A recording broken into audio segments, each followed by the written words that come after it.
one, we, at best we have Microsoft Teams, and at worst we have, free Zoom accounts because no one's paying for a Zoom account for us. So, that's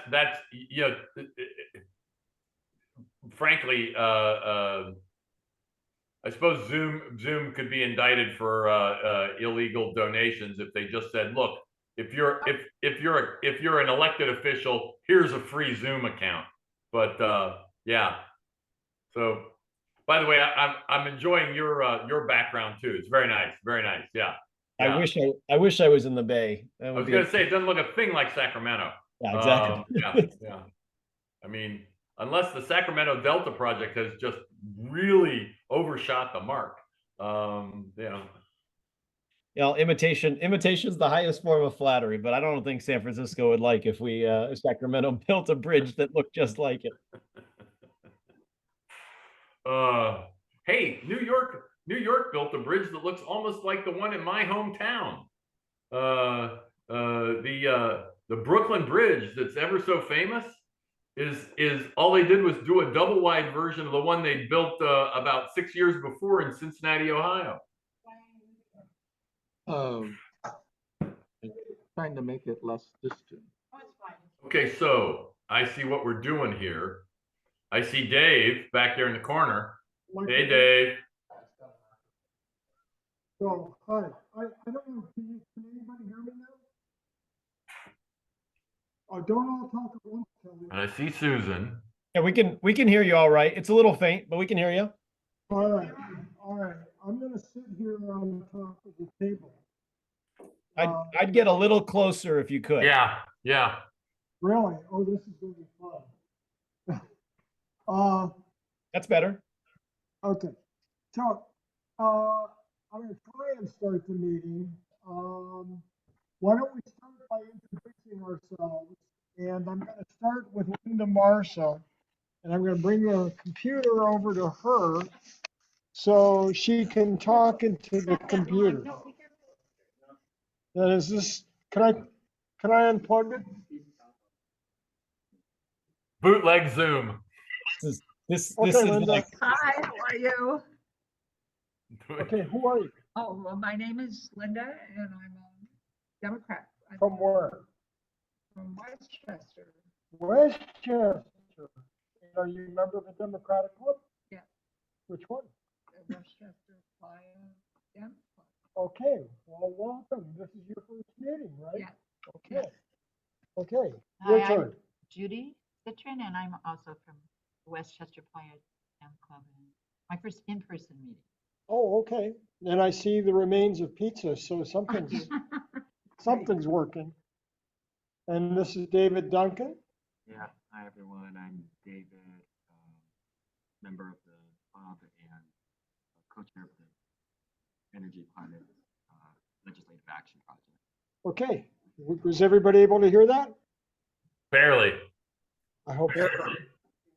Okay, that was David Duncan introducing himself. Yes. He'll talk louder the next time.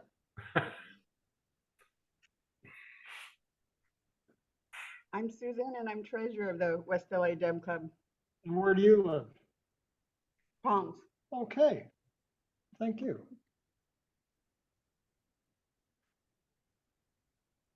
Evening, everyone. Tom Ford, West LA Dem Club. Live in Santa Monica. Okay. And Louis, you didn't say who you were, I don't think. You've just been talking. Yes, so I'm Louis Watanabe, and I'm on the board with the West LA Democratic Club, and I'm actually the person who scheduled the meeting in this room. And now we'll go to the online folks. So Kelly, you've got the loudest voice. Why don't you say who you I'm are, Kelly Willis. where you're I'm from? the secretary for the club, and I'm the kind of the AV guy on site. But I'm not on site tonight. I'm out in Palm Desert, so can't do a thing with what's going on there. Sorry. And Jack? Jack? Oh, yeah, I couldn't hear Mark. Jack Pritchett, I've been a member of the club since 2004. and I'm sort of serving as the communications chair right now, but I did put out a news release that went out this morning regarding tomorrow, or excuse me, Saturday's meeting. Great. Jojo? Hi, I'm Jojo Chen, and I've been part of West LA Dem Club. And I'm also part of Blue Voter Guide. I've been doing a lot of work there if you haven't. Doing a lot of database work. So that's been good. While I gear up for canvassing, I've been canvassing for Whiteside and canvass for more people later. But then I'm going off, but right now I'm going to go off to Maui on Monday. So I've got my wine. Nice. I'm ready to go. Wendy? Wendy. Wendy? Well, I'm Wendy Rosen. I'm a member of the West LA Dem Club and Yeah, this Wendy, committee. Nice Okay. to see you. Yep. And I guess Ross, introduce yourself. Yeah, Wendy, we did, okay, yeah, Ross, Can't hear you, Mark. Ross, can you hear me? I can. Good.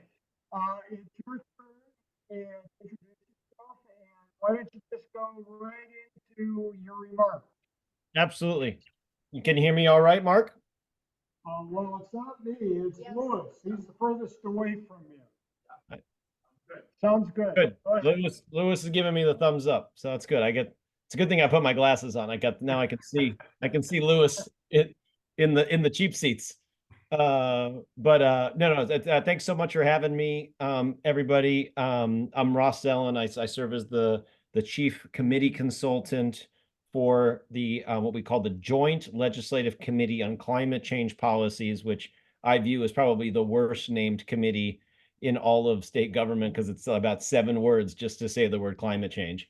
And it was this committee was created when the state reauthorized the cap and trade program. So that's a little bit of the history of my committee and my position is that we didn't really have a climate committee prior to 2016, 2017. We just had our longstanding policy committees like the Senate Natural Resources and Water Committee, the Assembly Energy and Utilities Committee, many of the committees that you all know so much about as you watch legislation travel through.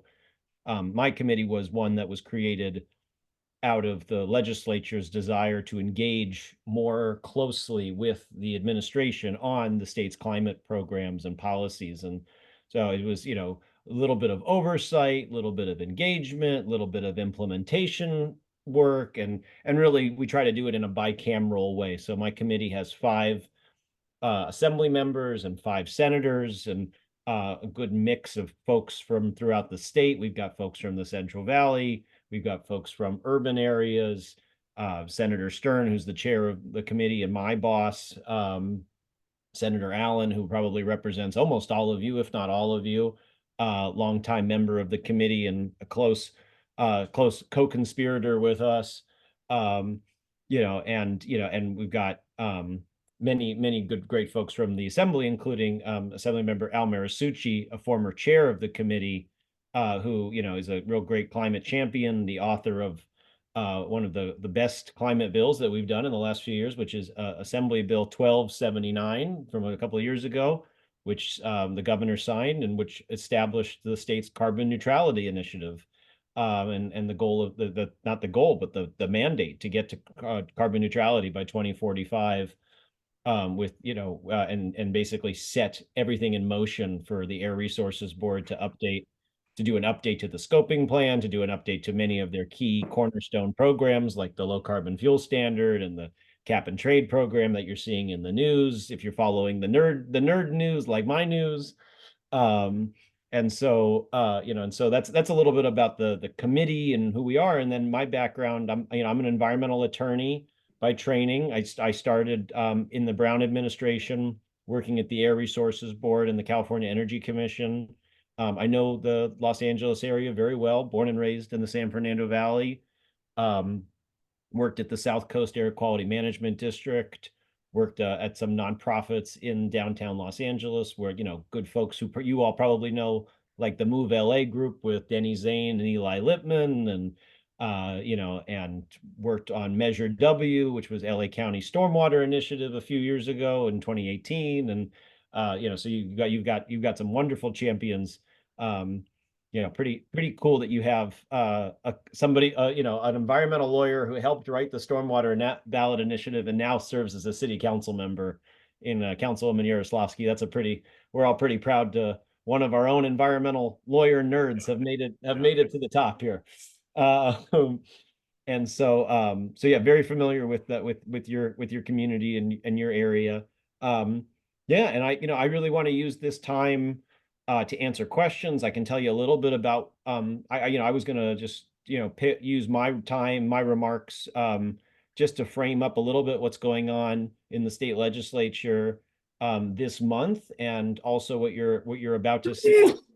Bless you. Thank you. What you're going to see, hopefully in the May revise, which is coming out in just a couple of weeks, the governor's amended budget for the year and how it relates to some of the key climate programs that Senator Stern, myself, and others have been working on. So yeah, so I'm happy to take a quick pause if anybody's got thoughts. If you can't hear me, now would be a good time to let me know you can't hear me, and I'll change up.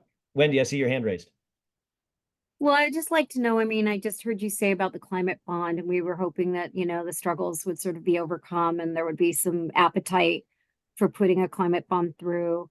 We have, a mostly Democratic, legislature, at least Democratic leaning. And so it's always like amazing to me how difficult it is to get good environmental bills passed and how to, and to stop really bad ones. So I'm just wondering from the senator's perspective this year, what are the bills that he thinks are going to be like, what's his package look like on the environment? What are the bills he thinks are going to have an easier time getting through? And is there any possibility to pull out the climate bond and make that happen at all? Yeah, well, all great questions. I'm going to take the last one first and talk climate bond, because the senator did an interview with Politico today, and it was published today, so I can I can speak to his own quotes because I was there for many of them. But basically, where we are with the climate bond is not a great position, right? We continue to work incredibly hard to prioritize our climate bond. I know for the senator and myself, we're working with the city of LA about doing a whole strategy around uplifting some of the. Oh, go ahead. Can you tell everybody what the climate bond is if they're not familiar with it? Absolutely. So the state has the opportunity as part of its being a state to issue general obligation bonds. You hear about it all the time. In the city of LA, there was Measure HHH, for homelessness. There's all different types of general obligation bonds, municipal bonds, state bonds. That's how we're funding one of our ways we're funding the high-speed rail was through a ballot proposition, which was to do a bond capacity, Prop 1A. And so that's a little bit about bonds. And then for many, many years, we've been talking about doing a climate bond, right? How do you invest in water, parks, and wildlife? How do you do it? How do you invest in clean air technologies? I know I mentioned Move LA and Denny Zane's group, right? They've been working on a state ballot initiative for how do we fund EV infrastructure, public transportation, clean trucks, so many of the things that we need to scale at, to get to our climate goals, both the 2030 goal, now our carbon neutrality goal, and also just to, stave off the worst impacts of climate change, right? Ultimately we are a portion of the globe's emissions. We're a very small portion, right? We're 1-ish%. However, we are also the 5th largest economy in the world, and we drive markets. And so when we know that we need to take care of our own house first and clean up our own emissions, and we don't have nearly enough money to do it from the state perspective. And so we've been talking about doing a climate bond for many, many years. We've done in previous years, We've done things like water bonds, right? In 2014, we did a big water bond for water supply, water resiliency. You could call that a climate bond. I certainly would. You could, but really when we use the word climate bond, it really could fund many different things. It could fund environmental justice priorities, and it could fund EV infrastructure. It could fund grid enhancements. All of these things are on the table. And so in March, we all voted as Californians on Prop 1, the mental health bond. Everything about that has shown that that was not a good sign because it barely got through. It was not a good sign for the voters' appetite for wanting more bonds, right? And so since then, it has been an even bigger uphill battle. And then you add the fact that there are two other competing bond measures that we're talking about in the legislature, right? Not me personally, because I'm the climate guy, but housing and education are also being talked about as very key bonds that would be put on the November 2024 ballot.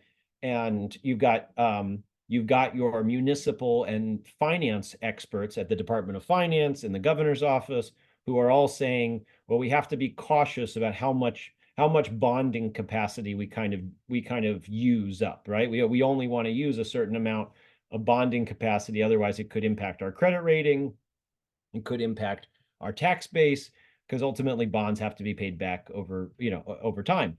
And so we've got two things at play. One is we've got a deadline in June that's coming up on what we have to do, what bonds we're going to put on the ballot to put in front of you all as the voters have to be decided by June 15th. And then we've kind of got these internal deadlines of basically our leadership is going to decide which of these bonds are going to go forward in the coming week. So, continue to talk to your members. Senator Allen is one of the authors of one of the climate bond proposals. Continue to talk to your members, continue to talk to your friends about the need for a climate bond, but ultimately it's an unfortunate thing as somebody who's inside the legislature and the ecosystem that ultimately it's going to be decisions made by leadership and made by strategic folks who are in the room and not by just how many people called in, right? And so that is certainly a priority. I just talked to some of my colleagues in the city of LA today about getting a letter in to support the bond and support some of the things that they want to do for their investments, right? Things like improving the Sepulveda Basin, things like the Ballona wetlands in your neck of the woods, so many things that they'd like to do as part of gas decommissioning, security, et cetera, that we want to help them do it, but that we gotta have money to do it. Jack, I see your hand up. Yeah. My question is the climate bond. Can you give us some idea of what amount it might be? $1 billion, 1.5, any idea? There are a lot of different conversations happening. So the state has said that they would like to see no more than $25 billion in bonding capacity for the entirety of all of the bonds. So Proposition 1 just use up a good chunk of it, and then you've got 3 competing bonds.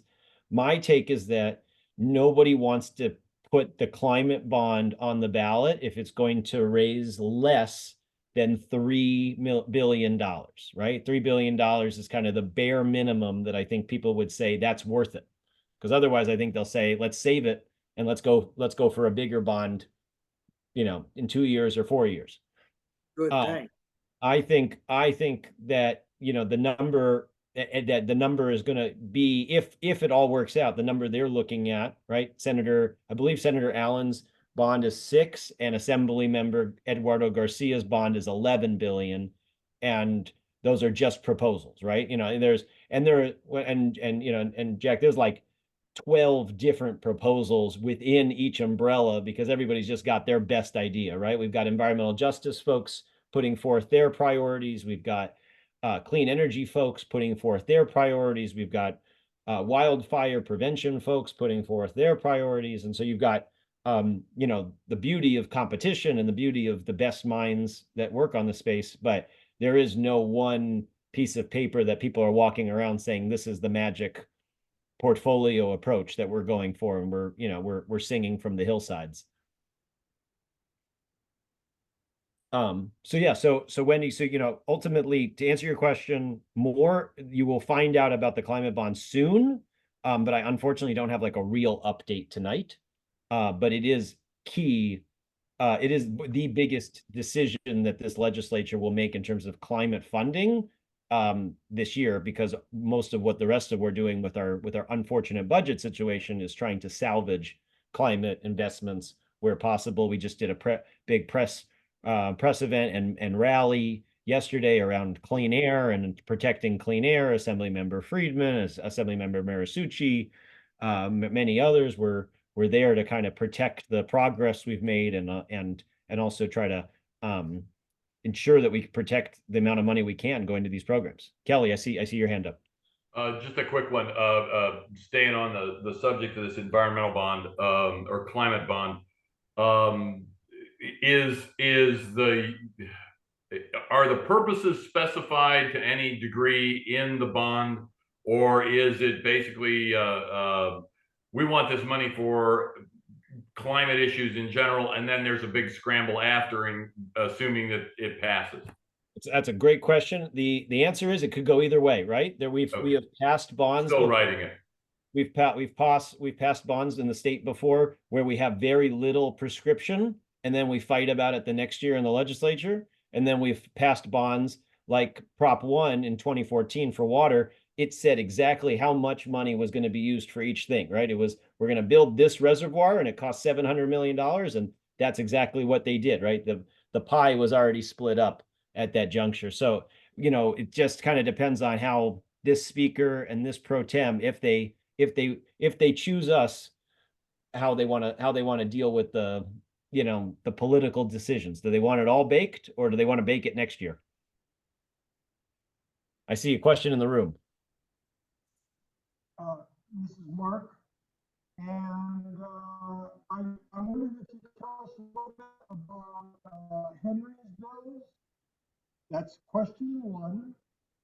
Question two is, there seems to be a certain state senator from Southern California who is wielding a lot of power, and so he is not very interested in a lot of what we're interested in, particularly in various towns. Mark, I heard most of that. I think the first question is about Henry's bills, and the second question is about the current situation at the Senate Energy and Utilities Committee. Yes. Perfect. All right. Perfect. Before I jump in, Wendy, I see your hand up as well. Well, I'll wait because I already asked a question. I'll come back at the end and ask follow-up. No problem. So yeah, let me talk for just a minute about Senator Stern's bills. I'll call him Henry for the sake of this conversation. That's how he would refer to himself as amongst friends. He probably knows many of you through various Democratic club events. So Henry's biggest victory last year, our biggest victory, was the climate disclosure laws. They were Senate Bill 253, which is authored by Senator Wiener, and then Senate Bill 261, authored by Henry's bill. And so that was by far the biggest climate bills of the year.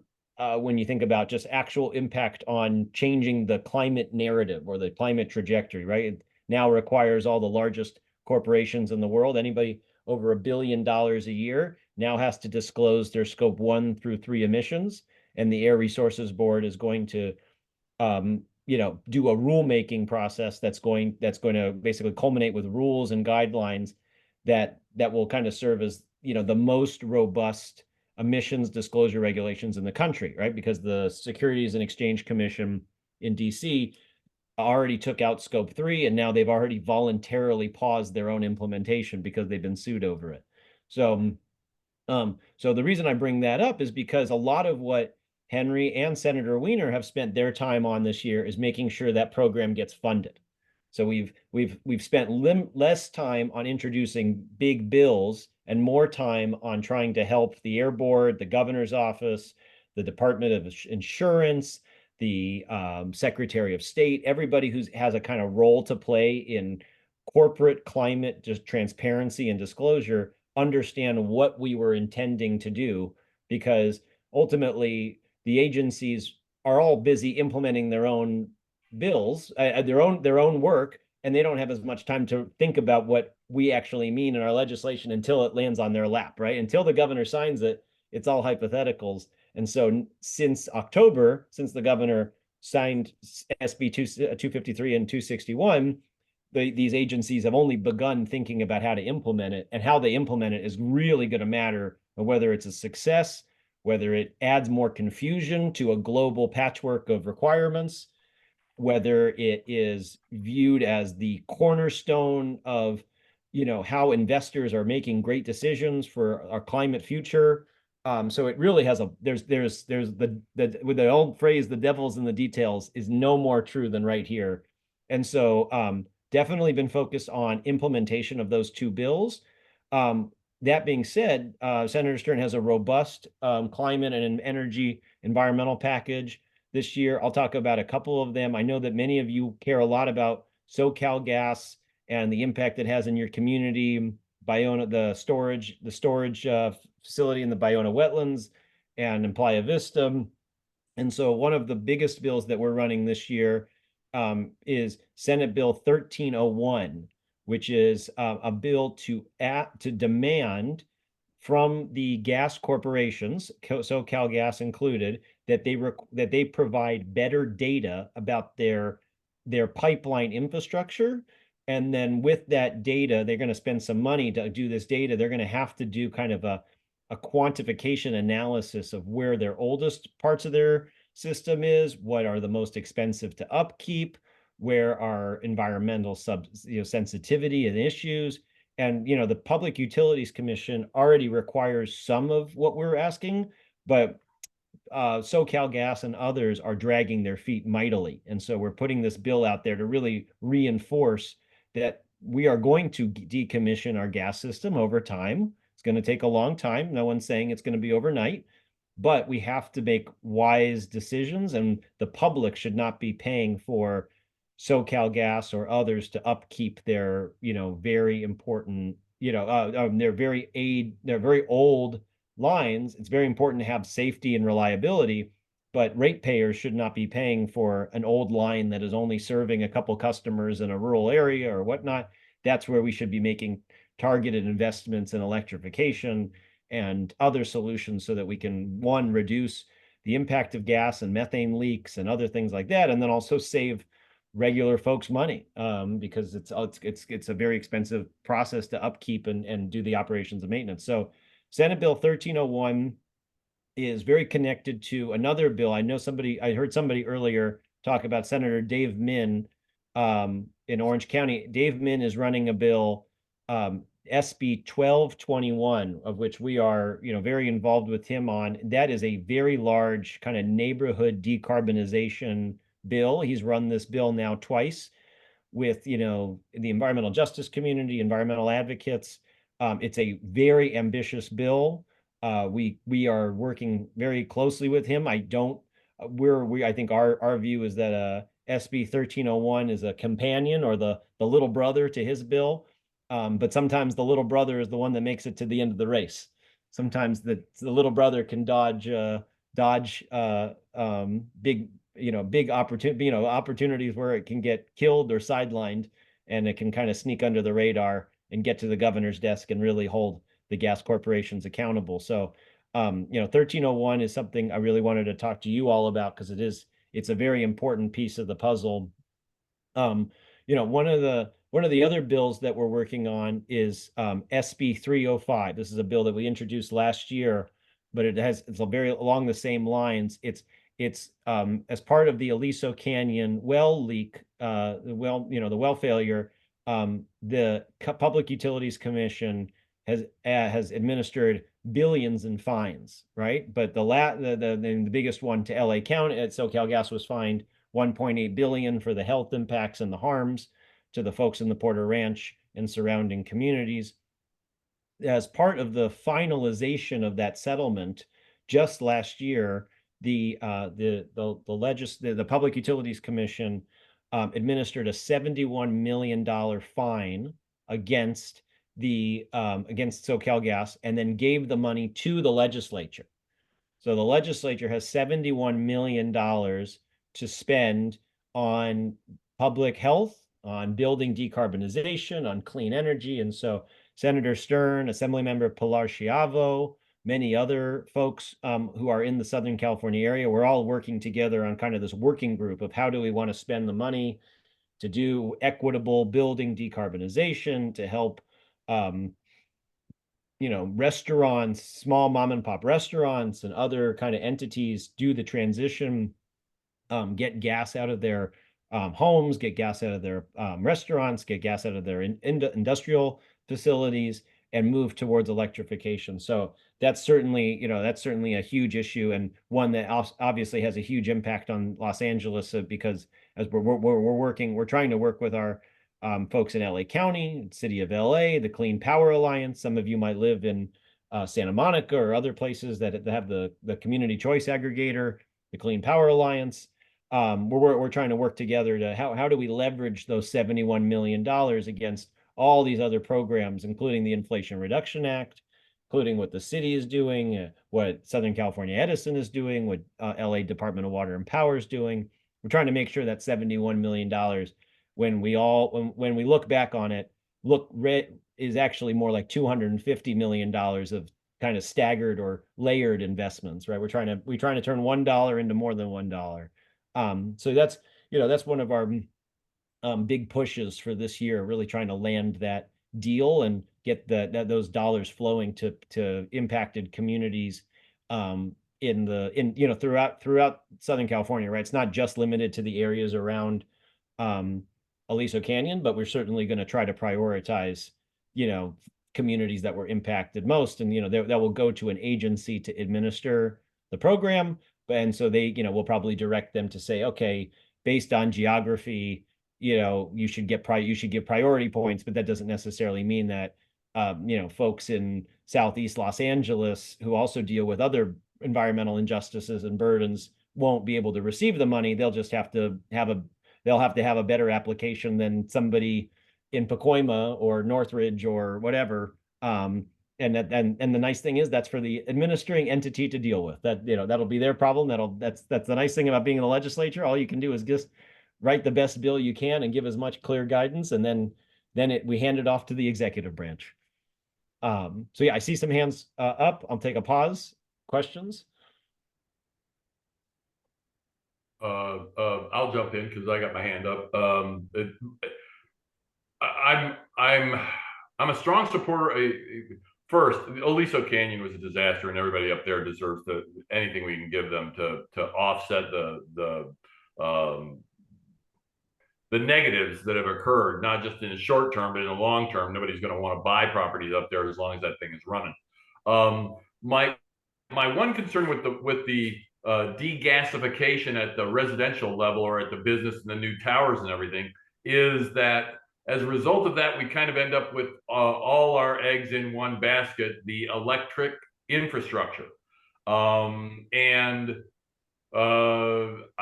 don't know, we're working very hard at the solar generation situation to make that function as unreliable as possible, because I don't see a lot of reinvestment in making it so that the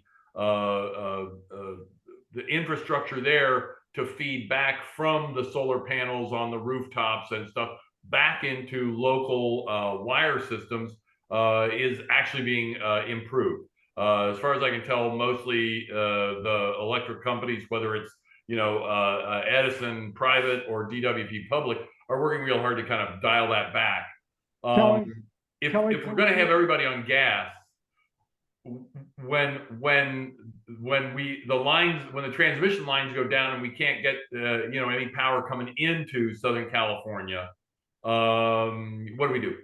So to a certain extent, I'd like to see some of that $71 million not necessarily spent on directly improving, going out and building new wires, but doing some kind of a study on what's it going to take to make it so that the infrastructure of Southern California, or let's generalize it, major urban centers can be improved and kind of bomb proofed, so that if somebody decides to, blow up one of the generation plants, or an earthquake just takes out the transmission lines to it, that we're not all sitting around watching the food in the refrigerator go bad and we can't even cook it because the stoves are also electric for 3 or 4 days. So Kelly, just a thought. let's get to the answer. Oh, no, Kelly, first of all, great. I mean, that is exactly what we are grappling with on a regular basis, right? It's how do you, it's like, how do you do electrification and moving to a zero carbon home, a zero carbon city, carbon neutrality, right?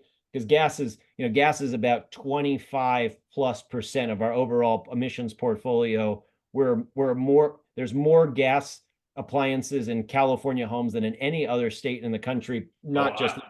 I own a Monster. I own a 1956 O'Keefe and Merritt 6-burner and a griddle with 2 ovens in it, and my wife won't give it up.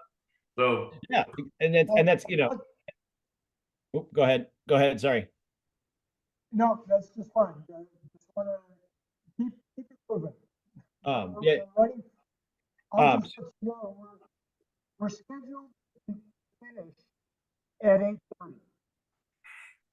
So we have so much time with technical problems. Sure, no We're short problem. on time. No problem. Yeah. I'll answer this quick. The answer to your question, Kelly, is we're certainly thinking about how do we invest in generation, in upgrading panels, upgrading wires, upgrading substations, all that kind of work, so we can harden the grid, as we're also going to rely more on the grid. harden the grid. Yeah, exactly. And so certainly a huge aspect, right? And we're about to, and there's great folks at the California Energy Commission thinking about that. That's kind of like the state's energy planner, long-term planner.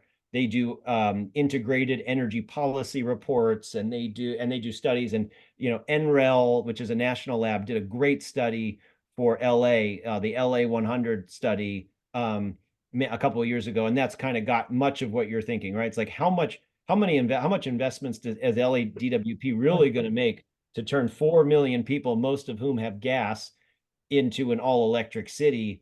That's going to be tons of, billions and billions of investments are going to be needed. And then you have the question of who pays for it, right? We can't just jack everybody's rates up. They're really high right now. You all are paying more than you ever have. Edison customers are paying more than they ever have, and that's not a good plan long term either, right? We can't just keep, we're already fighting the whole fixed charge, situation, right? We don't, and per Mark's instructions, I'm not even going to get into that. But I want to answer Mark's question. I want to answer Mark's question about what do you do when you have a bad chair, right? You have a chair who doesn't see the world the same way you do. And so, Senator Bradford, Senator Bradford, yeah, he did represent a lot of us in the assembly before when he was in the assembly. Mark, is there any way for you to get close to the computer to talk? I Because can we barely cannot hear Mark. you at all. Yeah. That's okay. I'm sitting right on top of the computer. I'm not going to talk anymore. So Mark is talking about, Senator Bradford, who I have a ton of respect for, love working with many on his staff. But he is not a fan of some of the work that many of our colleagues in the kind of clean energy space or distributed energy resource space is promoting and working so hard to do, because he comes from that little bit more of that line that Kelly was talking about of, I need redundancies, I need resiliency, I need big utility scale work. And with that comes the desire of, having the utilities kind of tell us what they need from us, and then not us telling them how to innovate, right? And so we had a number of bills this year, Senate Bill 1305, which looked at how do we integrate and demand more for things called virtual power plants, which are basically just demand response demand response, but on steroids. You know, virtual power plants are being deployed throughout the country. They're being funded by the Department of Energy. The Brattle Group just did a study to show that it can have huge impacts on California and the West, and yet really it didn't muster any favor with our current chair, right? That's okay. That happens.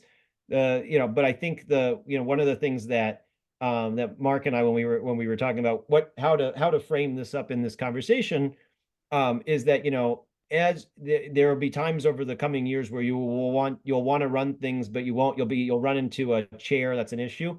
The best thing that I will say is that what we do is, you know, we try to educate our colleagues in other committees. We try to educate our colleagues on the budget committee. We try to educate our colleagues in the assembly. And we just try to do as much education because the legislature has 12-year term limits. Staff a lot of times outlive the members, and all we can do is try to just keep do education, kind of try to advance, and then also you work smarter, right? Work smarter, not harder, and try to put ourselves in the position of a lot of the research and the work we did on something like Senate Bill 1305 or 1508, our energy storage bill, or other things like that, right? We did a lot of work, but don't be shocked if next year you see a lot of these things come right back, right? We've done our homework. We'll just wait. We'll wait our turn. We'll have a new chair in 9 months, and guess what? Maybe we'll be right back here introducing it and fighting the fight and running it back, as some people would say. You know, so I think, you know, I think both our Senate Energy and Utilities Committee and our Assembly Energy and Utilities Committee are very concerned about affordability, as am I, about affordability, about reliability, and about kind of the pipeline of projects and how we have kind of created a system where projects are sitting in the queue for a very long time, and how we need to kind of as a state send more clear signals essentially about what are we prioritizing, right? The California Independent Service Operator has 47 priority projects. I don't know about you guys, but my brain can only comprehend like 5 things at a time max. So being told I have to do 47 priority projects would be a really good way for me to not want to come to work the next day. So, you know, so I think that we've got to do a better job of kind of trying to do one thing at a time, right? And I think you've got that from our chairs on both committee. I just don't happen to necessarily agree or have a difference of perspective on how we can potentially push further and faster to leverage Department of Energy money, leverage other dollars.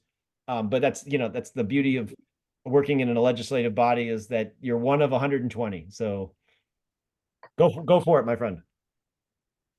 So I'm curious if you could provide a little more insight into SB 1311. That's a bill on the energy reliability planning assessment and the integrated energy policy report. I'm trying to get a little better understanding of the context and key goals behind the bill. What are you hoping to learn from the extra information the bill is requiring, and what opportunities for further action do you think it will enable? Yeah, so this bill is basically the same as a bill we did last year, Senate Bill 664, which was vetoed by the governor. And the governor vetoed a lot of energy bills last year. And the reason he did that is still a mystery. I wish I had clarity to say that, there was a great plan and whatnot, but he vetoed a lot of really good bills that went through the process. Senator Becker had a couple bills. Senator Becker's a very thoughtful energy leader. He had a couple of bills vetoed. Senator Padilla had a great bill on transmission streamlining to try to build transmission lines faster. That was vetoed. And so we were just one of many bills vetoed in the energy space last year. And so this year we just reintroduced it. We said we're calling the bluff, essentially. We're going to try it again. So the reason why, David, we introduced the bill is because we're experiencing hotter hots, drier dries, and more extreme weather whiplash. And so with that, we want our energy planning authority, which is the California Energy Commission, to start thinking about these kind of more extreme weather events as part of why we need to do, like, as part of our most extreme scenarios, right? And we saw that just 4 years ago now, when we had the brownouts and the blackouts in 2020. We had an unprecedented heat storm. Our systems were already kind of skewed and frayed because COVID had kind of redefined how much we needed out of our office, out of our commercial users of electricity versus our home users of electricity, right? We were kind of living in this unprecedented time. And so basically, the whole thing around SB 1311 is that we really just want the CEC to start telling its sister agencies, the Public Utilities Commission, CARB, other California Independent Service Operator, we want them to get ready for more extreme weather, and it's just going to be about better planning, and that's all this bill really does. I mean, it really is just about better planning, in their demand forecast, and in their reliability assessments, and those types of things. And we also want transparency, right? We want to know what the administration is thinking and what and how people should maybe be thinking about making investments. And I will give the administration many kudos, including that, when we talk about all the projects that we need to build, right, that 47 project joke that I made just a couple minutes ago, is that they have this thing called build.ca.gov, and it's tracking all of the different projects and the federal investments that the state's doing. I think it's a great resource. It's just getting going, so it's getting better every few weeks, every time they make an update. But it's a pretty darn good resource. And and now I've got somewhere to go when somebody asks me what the state is building, where it is, and where we are in the process. So hopefully that answered your question on 1311. Yeah, thank you. I just. Large part. Oh, go ahead. A large part of the way we pay for our roads is through the gasoline tax. As we push towards EVs, where's that money going to come from? Well, that's an awesome question, because first of all, we now have an annual fee on EV registration, right? And that was something that folks like myself and others were like, it was very hard for us to want to support, because we still want more people to buy electric vehicles, right? And so, but the gas tax question is a really, really critical one, right? There's a lot of really great thinkers and leaders out there. Earl Blumenauer, who's leaving Congress, was a big proponent of rethinking the gas tax for how we pay for things, and thinking about a vehicle miles traveled and how much you use your car, and others like Michael Weber at UT Austin, who's a great scholar. Yeah, I see thumbs up. Exactly. He's been promoting a vehicle weight tax. So the heavier your vehicle is, the more you should pay, which I think is great, because I think we're just, as somebody who occasionally rides his bike and occasionally wants to walk places, I don't want to get hit by, I really don't want to get by any car, but I certainly don't want to get hit by a giant SUV. I don't care if it's electric or not. For what it's worth, Mike is a former member of the club. Yeah. Yeah. That's great. Yeah. So, so there's so there are some good ways to think about it. I will say that if that's a passion of yours, please keep engaging with the legislature, because our transportation committees are oftentimes the laggards of climate policy and environmental policy. They're oftentimes holding us back. And I don't need to go into details, but I would say please engage with our transportation committees. They are oftentimes the overlooked places. So if you care about that, please come and talk to us. Thank you, Ross. I have to scream into the computer, I guess. And I have to stand further back too, right? Yeah, I can hear you great. Okay. Thank you. I mean, this has been wonderful, and I wish we had more time. I'd love to hear every story you have to tell about every bill. And I got to tell you, Henry's got some great bills that we didn't talk about that I'm particularly interested in, and maybe we'll have an opportunity to chat another time. So I think with that, unfortunately, we've got to bring the Q&A to a close. If you want to stick around, you're welcome to. We're going to be talking about some bills that we should be endorsing, supporting. We haven't voted on them as a committee yet.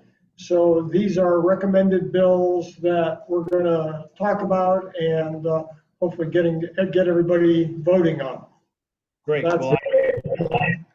I'm thrilled to hear that you guys are going to do that in the effort to try to stay impartial. I will make myself scarce before I seem like I'm helping you all endorse things and then get in trouble with my friends at work, or don't get in trouble with my friends at work. But thank you so much for having me.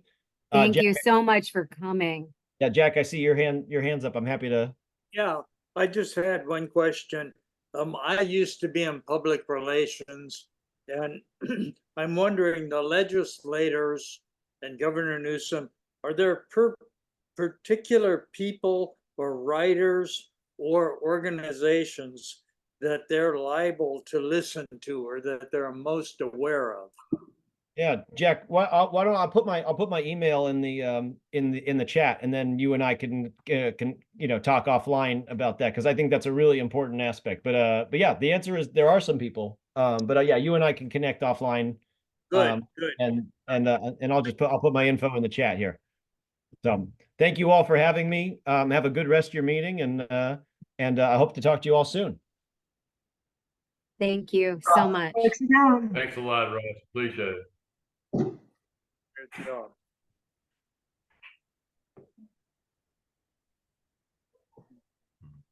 So I put the voting worksheet up on the screen. You only see part of it. It's a very small screen, so you're not going to see a lot of it. Basically, how we're going to be handling this is, let me scroll over. Make this big and scroll. And you just went underwater in a snorkel. Okay. There you are. Apparently, this microphone is very directional. Yeah, I can't hear you at all if you're saying something.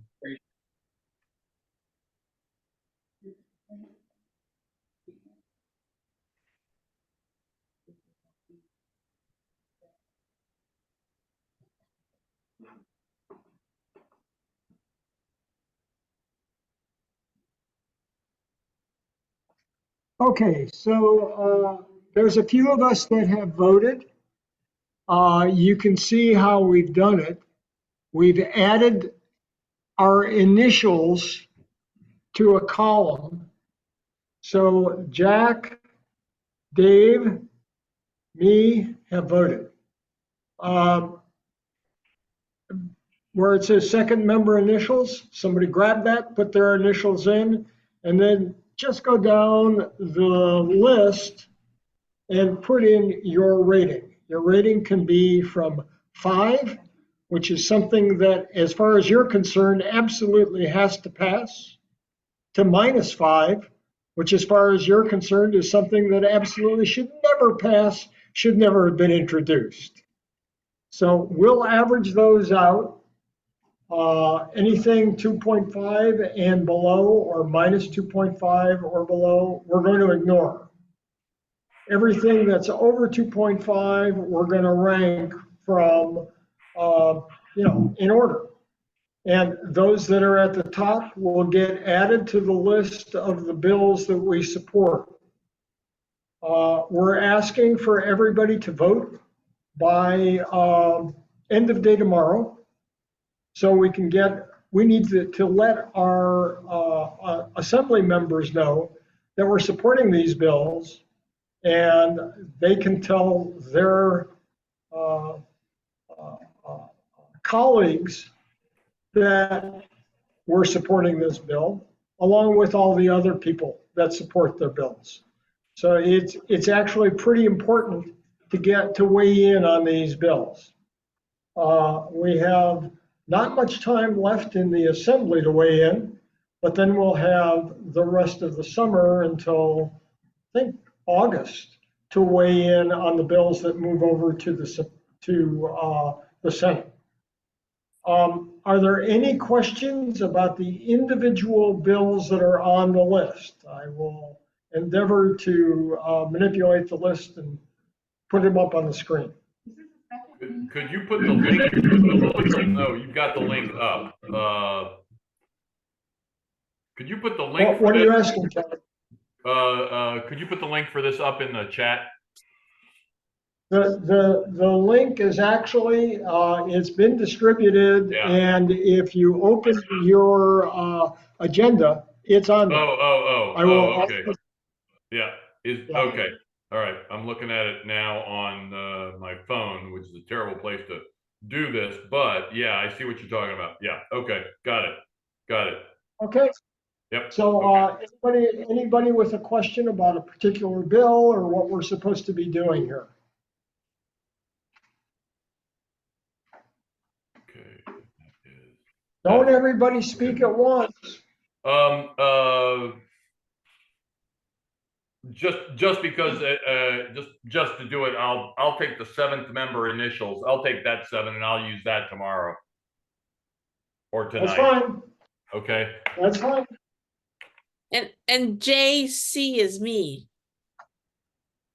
So, Mark, you said Jack. Oh, Jojo Chen. I'm sorry. Who did I say it was? Oh, Jack, I thought that was Jack. Yeah. Okay, Jojo. Thank you. Does that mean we can go? No, you've got to ask questions. I don't have any And questions. if you don't want to ask questions, we'll go on to talk about what I suggested or anything you want to talk about that's in the news. And there's been a hell of a lot in the news. It's been an awesome week for climate news, not all of it great. I was watching a news report on NBC about. Yeah, Kelly, let's see if there's anybody who wants to talk about the bills first, and then. Oh, okay. Yeah. Absolutely. I don't like this. Maybe either. Yeah. Wait. We'll give you a couple more minutes to stare at your screens. Hang on. If you want me to scroll the screen, I'm happy to. Mark, can you Yes. reduce the scale? I can't see the column 2 is cut off. Reduce the scale a bit and then go up and down so we can see the particular bills. I can't even see the bill numbers. There we go. Yeah. So you now have bill numbers, you've got a brief description. There is a more extensive description to the right. If you want me to scroll over, I will. Let me just say 1420 is one of the worst bills anybody has ever seen. Amongst other things. Which one? 1420, right at the top. Okay. It is one of the bill. It is a bill that, if passed, will make hydrogen with fossil fuels. So we're actually going to be creating hydrogen with carbon dioxide emitting fossil fuels to provide the energy. So most people I know are against it. I think it's already dead, but that's why it's on the list. I'm sorry. Carbon fuels are not the only source of carbon dioxide, are they? The answer is kind of yes. Carbon dioxide is promoted by other chemicals. Well, we're not talking about now, but carbon dioxide, but most carbon emissions, I think all carbon emissions, start with combustion of a fuel, usually a fossil fuel. Sometimes they're talking about biofuels. Biofuels are a fancy way of making methane, which is a fossil fuel, out of plants. So we talk about methane or biofuels as though that is carbon free. Not the case. particularly we could get into a discussion on dairy cows and gas digesters, but I don't want to do that. That's a different discussion. Okay, so that was SB 2008 is a bill from Wallace. Oh, this is the one about renewable propane and renewable hydrogen, which is an oxymoron, and renewable dimethyl ether. The main thing that's wrong with this is that they are promoting this, the bill seeks to promote these fuels with a credit for anybody who is using them. They're all carbon emitting fuels.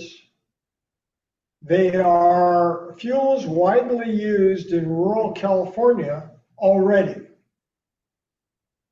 Nobody's monkeying with the cost basis and making them more expensive. My own opinion is it's somebody who talked to the assembly member and says, hey, all this money is going to electrical sources. How about a little bit of money coming to us in rural California? So that's what that one's about.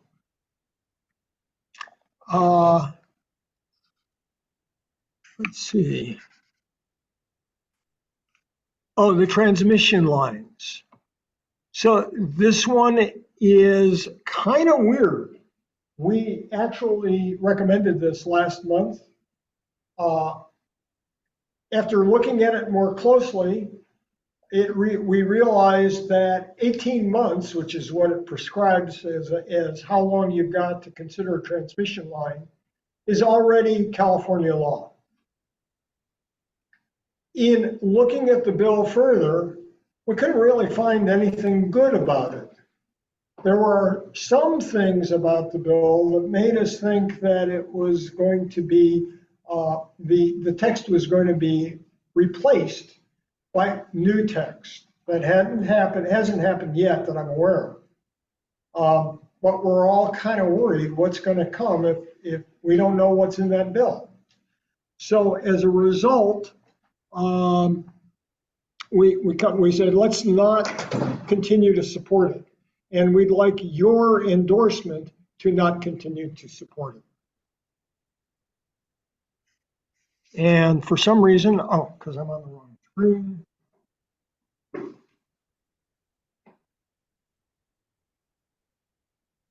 Okay, 1882.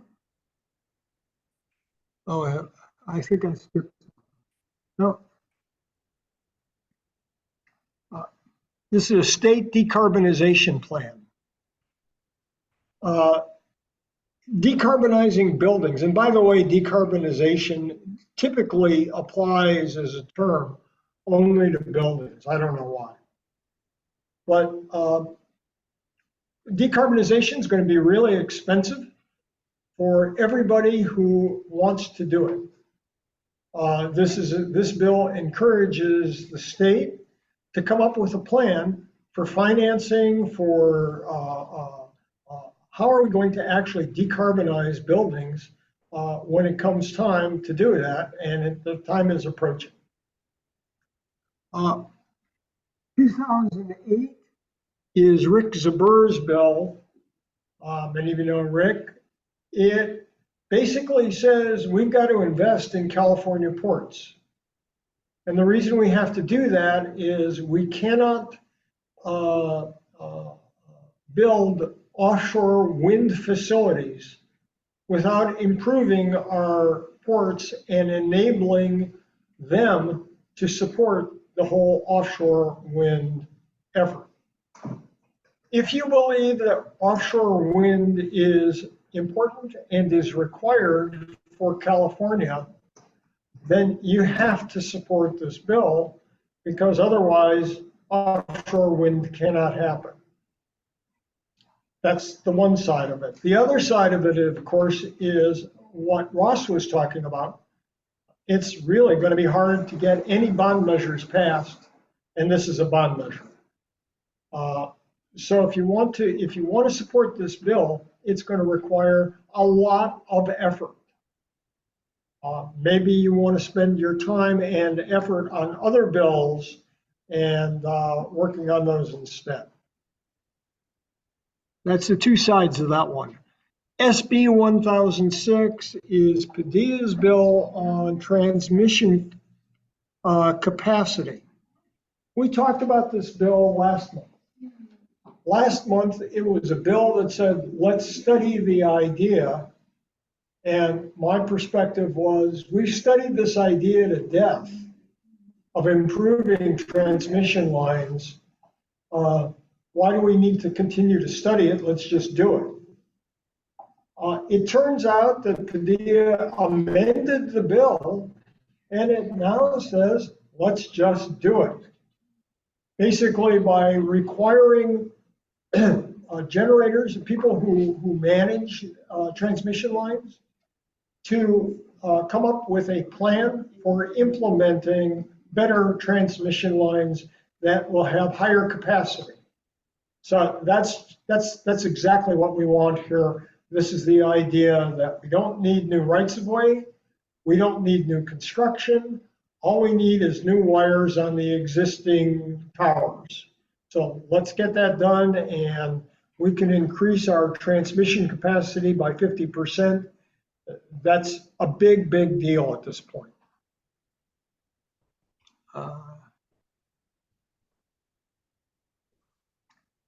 Okay, here's the window, 1221. This 1221 is the one that Ross described, saying he had a little brother, or that Henry had a little brother bill to this one. So I'm not going to spend a lot of time on it. It is the idea that gas companies really need to tell us what their plans are. And we need to be in a position to help them choose which plans are best for us. The next one is 1374. I believe this one's dead. I think they killed it in committee, that the oil companies got to it. I may be wrong about that. That's I'm not sure. Restores the right of multimeter properties to self-consume. They took that right away. That's what the CPUC did last year. This restores that right.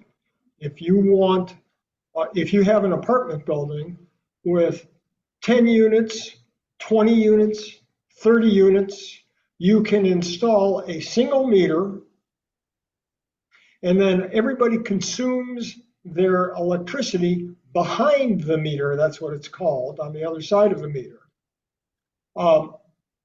The idea is to provide, if you have battery power and solar energy, that as you return that power to the grid, you get paid for it. You get a reduction in cost, a credit. That whole thing had been taken away. This puts it back. Mark, do we know how many utility companies in the state are private versus public? Private, I do not know. Public, there's only 3.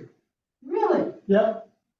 And it's interesting, all of these bills only affect public utilities.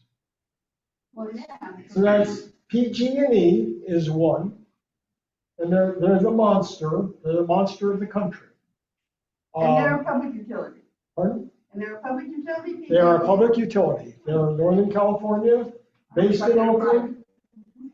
Okay, another one is San Diego Electric. And LADWP. And no, LADWP is a muni. It's a municipal power company. It is not investor owned. Well, that's what I was asking, how many are not investor owned? I don't know. That's what I'm saying. I said that earlier. I only know the 3 investor owned.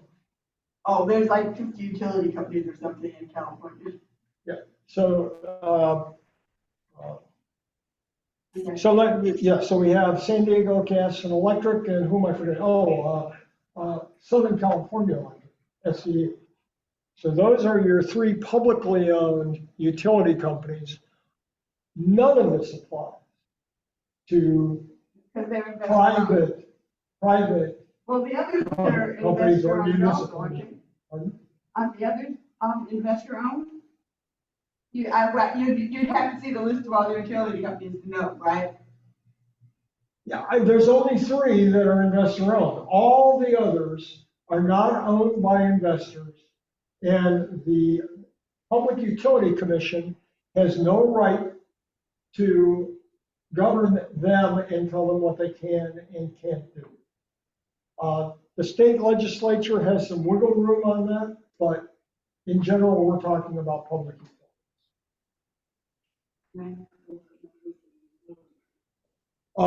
And just so you know, in the LA area, I'm aware of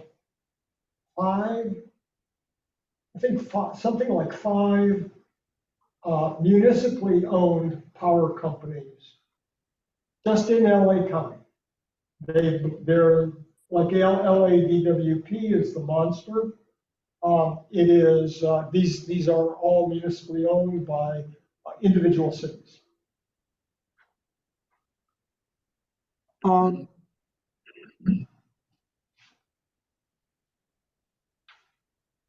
SB 1497, it's one of those bills that we all dream about. It doesn't have a chance. It may already be dead. It's not very likely. Actually, I take that back. It was not dead as of Tuesday because we were still talking about prospects for it.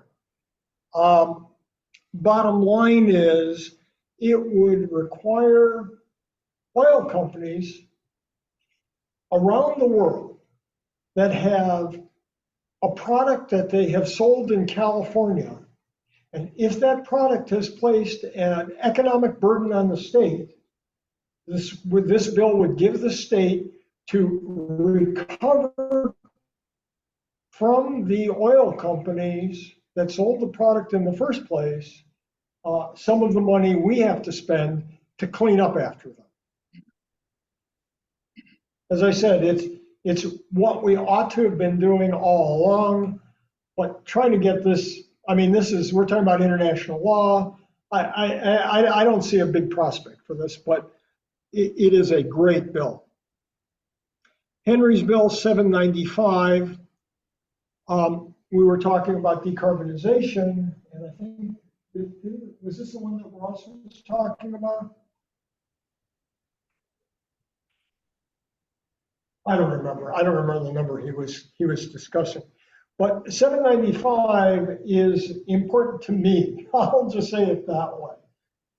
We do not have regulations of the people who install home decarbonization hardware. If you want to put solar panels on your roof, nobody is in charge of looking over the shoulder of that installer and making sure they're using best business practices, best construction practices, all the things that you as a consumer need to have assurance to spend a bunch of money on these guys. Same for heat pumps, same for any electrical installation at all. And we're not talking about electrical, that's what this bill applies to. But so this bill would develop standards that installers and general contractors who use installers would have to follow in order to do business in California. To me, it's a big deal. I don't know if anybody else cares about it. Kelly cares about it because he's been screwed already. I've had fun. I've had positives and negatives in all that. Yeah. All right, so That's a quick rundown. It feels like I skipped some, but that's okay because it's already 8:40 almost. So I don't want to if I talk may- anymore. Quick question. As you were doing this, Yes. I was putting and voting. Do I need to save anything or does it just stay there? It just stays there. Okay, all right. Yeah. All you have to do is close the sheet. Okay. We can all see Okay. the votes right now. Yeah, Mark, Yes. I have a question about Senate Bill 1374. It's back about one or two more. Could you go back? Yes, that's the best. Um, What about it? 1374, yeah. I see that an ECE committee vote is scheduled for tonight. Well, I yeah, that's I what we're talking about is I certainly support this one. And are we gonna have a vote or should I send an email or what? let me help you out with that. Okay. So grab column, go to the very top of column R. Put in your initials. JP.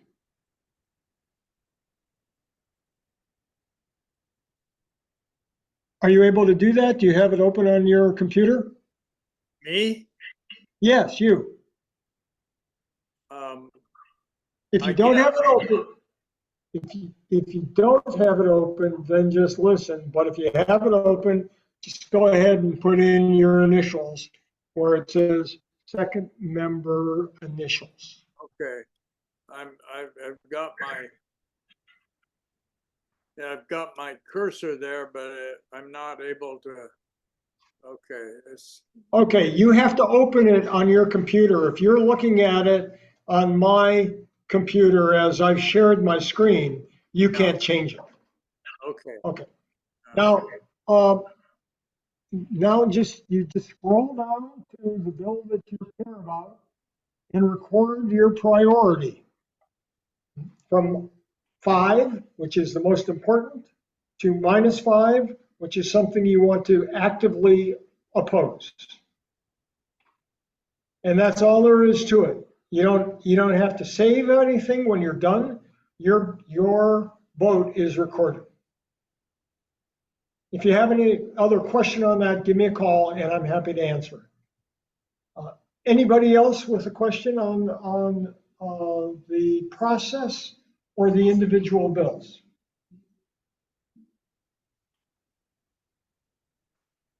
Okay, this is one of those times when everybody's speaking at once and I can't hear you because there's so much, you're canceling each other out. Okay, so I'm going to assume that you can all do this now. If you, again, have questions, give me a call. Please try to get this done, this voting done by tomorrow night. Kelly, are you waving? No, I just did a little research on the side, looking at the results as a result of me sticking my values in here. A lot of stuff has run to 3 for 0.3 perpetually repeating or 0.6 perpetually repeating. It's filling up your box. So I went and looked up trunk, and I recommend it. Okay.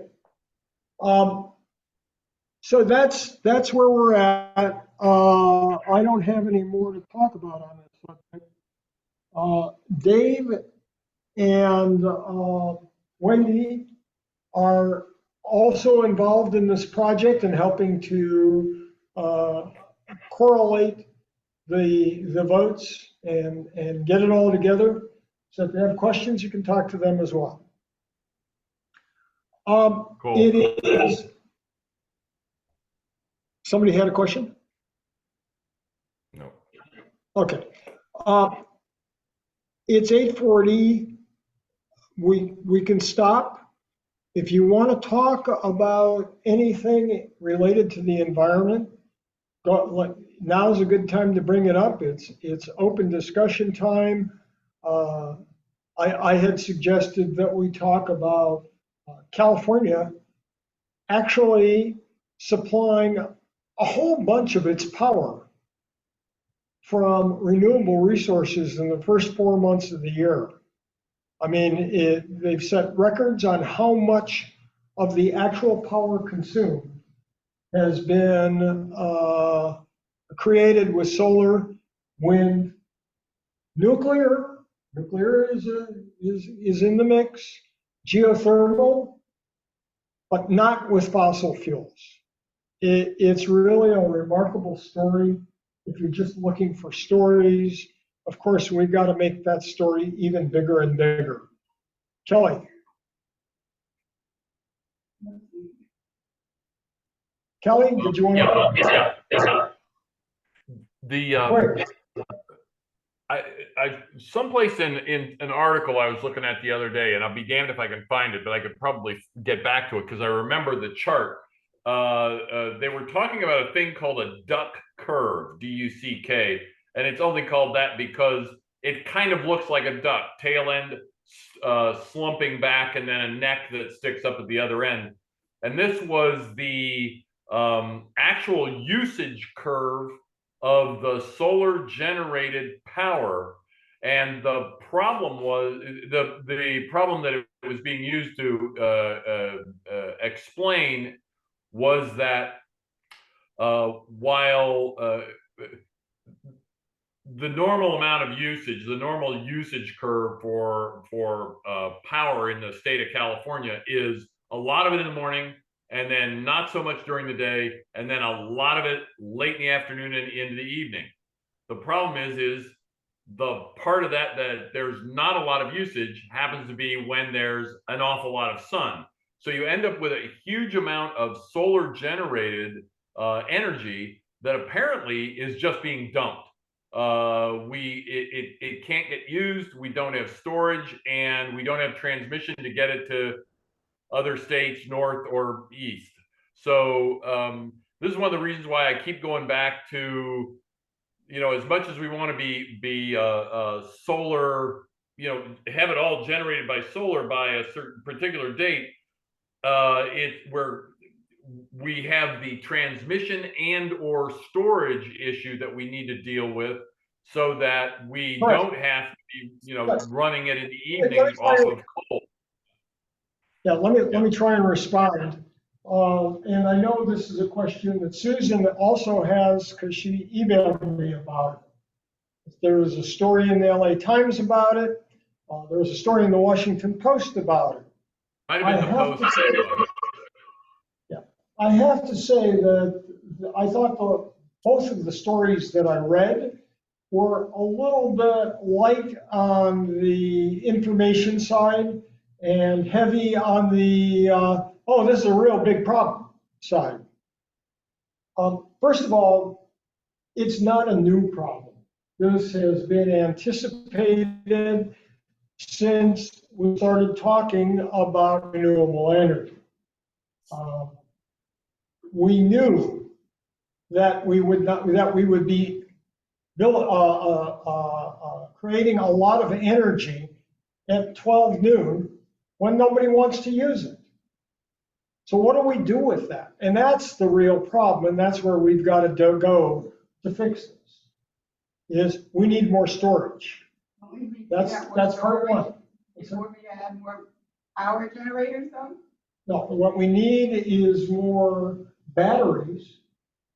And a battery can be constructed any way you want. It could be an electrical battery.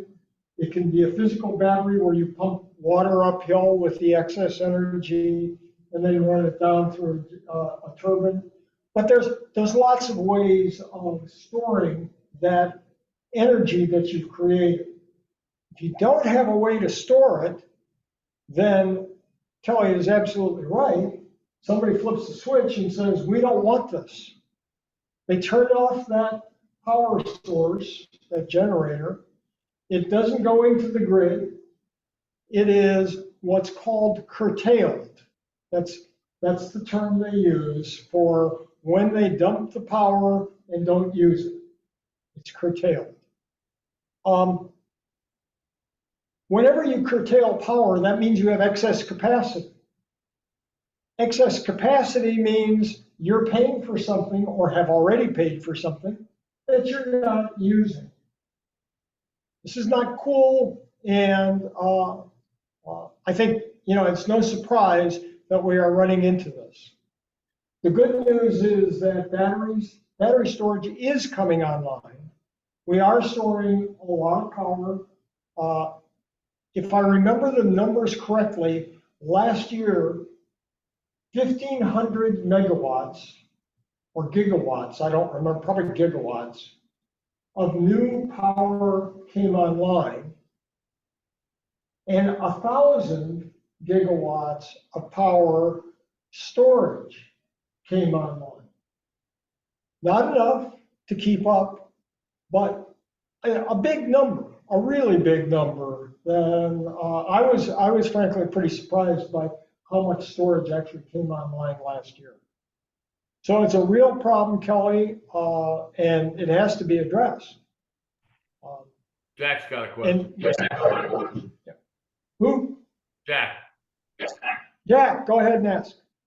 Yeah, this is a big one with me. Batteries, when you install solar on a rooftop or wherever, you must have a battery to store that energy that can then be recirculated through a microgrid or to your utility provider to feed the electricity. We use batteries for flashlights. We use batteries for cell phones. We use batteries for all sorts of things. And when you install a solar system, you need to have a battery to save that energy so it can be redistributed later. I mean, that's very simple. And to me, that's a big, big issue. Batteries. Well, and the only thing I quarrel with is you need. Unfortunately, right now, the way it works is if you want to, you can install a battery. That's kind of dumb not to, but 5 years ago, we didn't have batteries that we could actually utilize. Every solar system that get installed on a rooftop, whether it's a household or Home Depot, has to have batteries to save that excess electricity and redistribute it later. I mean, it's clear the human habits that, we use electricity in the morning and we use it in the evening. We don't use it midday. So the answer is to save that midday electricity and distribute it later. Right. What? Of course. If I So may, I would support laws that require you to buy a battery if you're going to install solar. Yeah. Kelly, do you know enough about NEM 3 to talk about it? Not really. My latest installation is under NEM 2. Okay, let me very briefly say that the CPUC tried to do that by giving you a bigger tax credit, if you installed the battery along with your solar panels. That was a big move. Unfortunately, it was also in the midst of, we're not going to give you very much money for installing your solar panels. Your payback period on solar panel installation just went from 7 years to 14 or 15 years, and people stopped buying solar panels. So nobody's buying batteries either. And nobody's paying for electricity to have solar panels, so they're now going to charge you a monthly fee. Okay, so that's where things stand right now. We absolutely need to encourage storage as we go forward. Absolutely. If I may, Jack's absolutely correct. Going forward, The problem, I have two locations, and the first one got solar panels on the roof at least 10 years ago. And when I asked about batteries, there's no such thing as a Tesla Powerwall. None of these other companies was selling boxes that you simply screwed in or put on a. Your choice was putting 36 deep sink battery, 12-volt batteries in series or parallel underneath the house, and they had a response. They had an active storage life, hold up to for about 2.5 years. Then you get to drag them all out and replace them all again. The technology has changed enormously just in the last 10 years. Most of the batteries that I've been told about for my other installation, they expect them to last 10 years, being able to store between 75 and 80% of the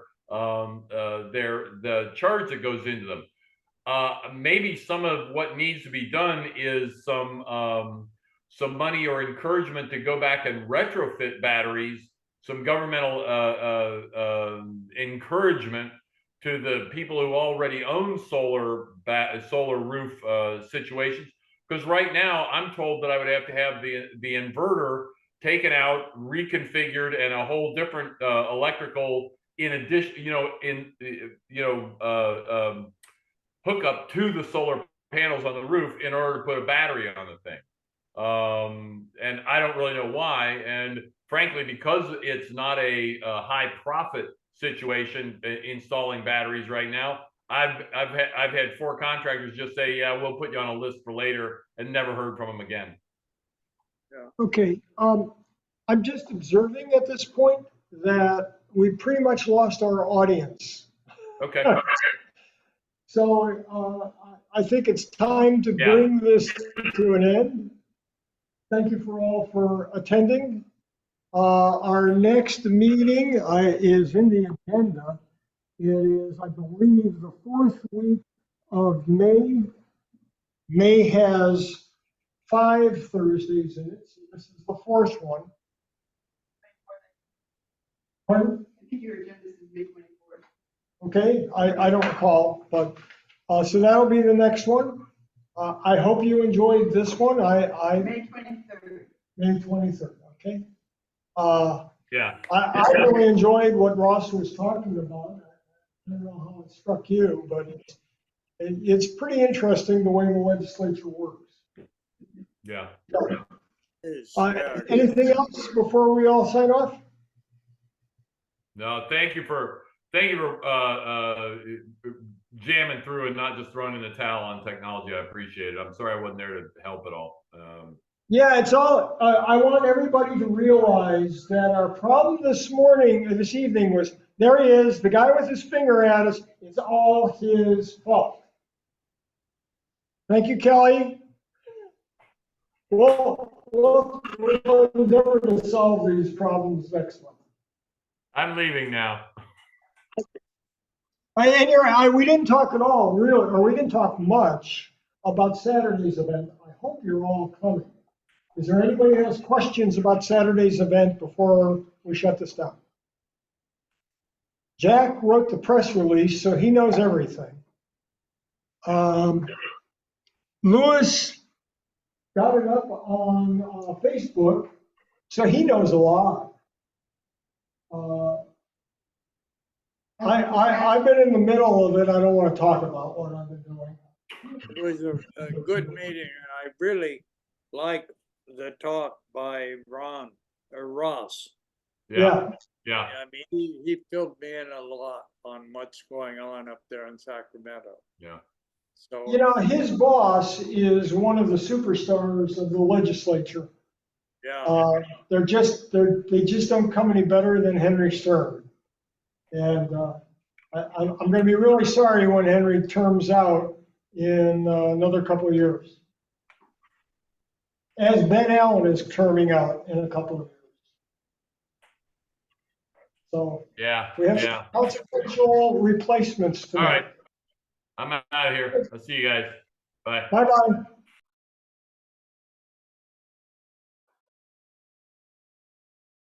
Figured out who to ask about this solar farm thing. Mark, a second. Let me end this.